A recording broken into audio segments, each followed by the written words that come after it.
Hello everybody, Areli here and welcome to Tutorial Tuesday. This is my first tutorial video and I am hoping that I have enough wisdom and knowledge to impart that I can make these each week for you. So here is my debut tutorial and today we are going to learn how to make the tag that I showed you in my last video. If you didn't watch the video, you should go watch it. But here's the tag that I made, well, one of the tags that I made for that project.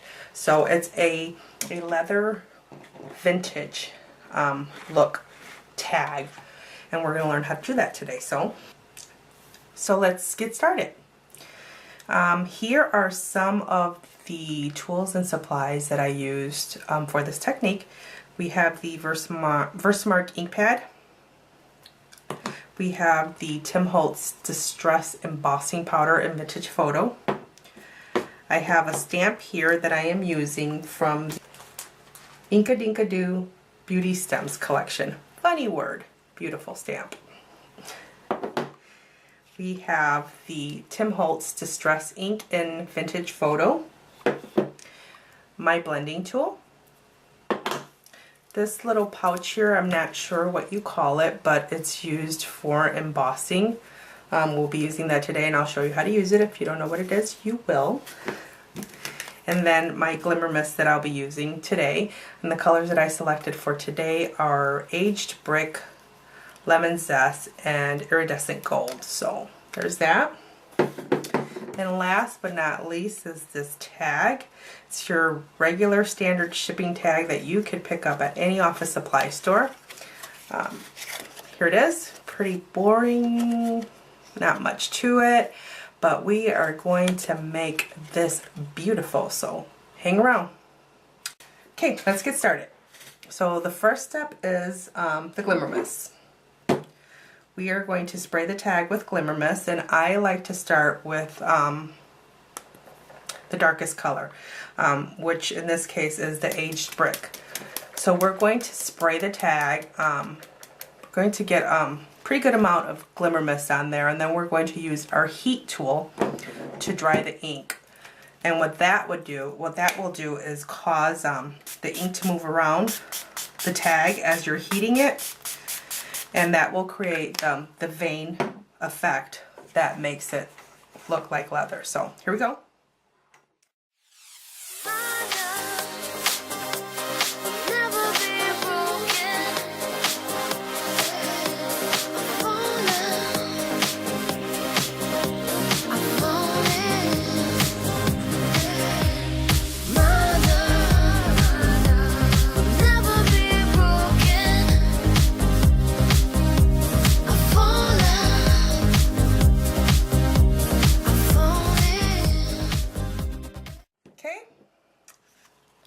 So that's what it looks like after our first layer of glimmer mist. You can see that the heat did crinkle the paper up a bit, which is perfectly fine. It adds, that just lends in adding to the look and feel that we want. So our next layer of glimmer mist is the lemon zest. So once again, same technique. Apply the glimmer mist and dry with your heat tool.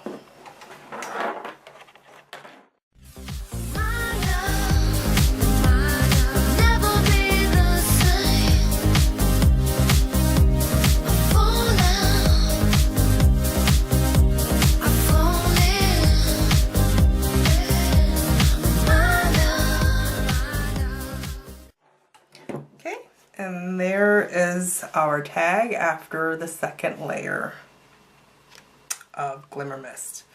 Now we're going to apply the third and final layer of our glimmer mist. Now you are free to use whatever colors you like and however many colors you like. You can add colors, take away colors, but I do recommend using at least two, because using two contrasting colors kind of make the veins that this technique creates kind of pop and make it more visible. So I would recommend at least two colors, but you're welcome to use as many as you like. Different colors, experiment, make it yours. So Let's dry this final layer of Glimmer Mist up.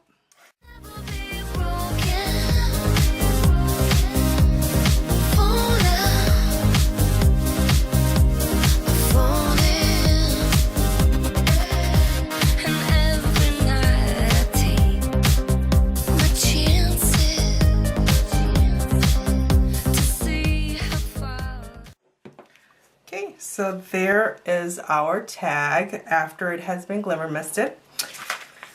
Let's move on to the next step here. I'm going to move this out of the way. We are done with our glimmer mist, so I will move this mess out of our way here.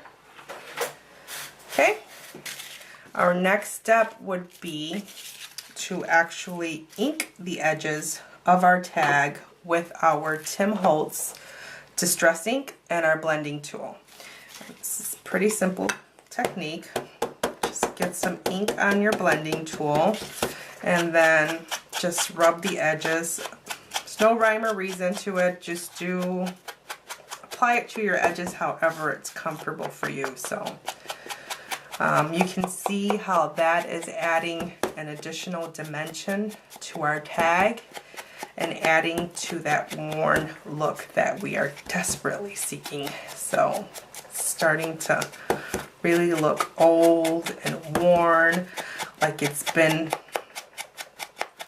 in our walls for hundreds of years. And we just bought our house and knocked the wall down and found it, but probably wouldn't look this pretty if that were the case, but you get my gist. I mean, you would also do the other side of your tag. Obviously, we're not going to do it during this video for time's sake, but you would also do the other side. Okay, so there are our edges inked, and our next and final step would be to put our little floral design on it. And it doesn't have to be a flower, or you could leave it just like that. You don't even have to put a stamp design on it, but you know, all your preference. But today I am going to use my floral stamp from the Inka Dinka Doo, what is it? Beauty Stems.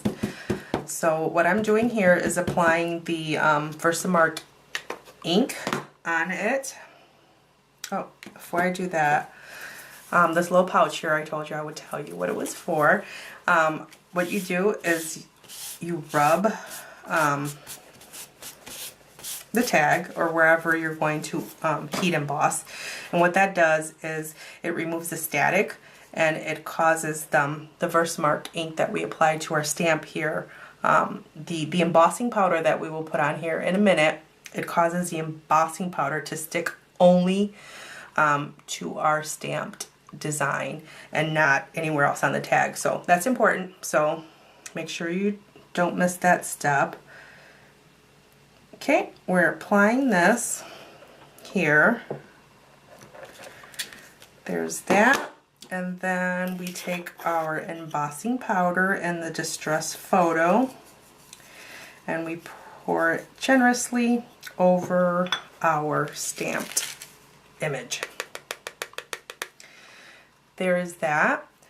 And I am going to get this out of the way because I, on more than one occasion, have managed to dump whole jars of embossing powder all over the place. And I have learned to get it out of the way quickly as soon as I'm done with it. So there's that. Then the final step here is to actually heat set our embossed stamped image. So we'll do that now.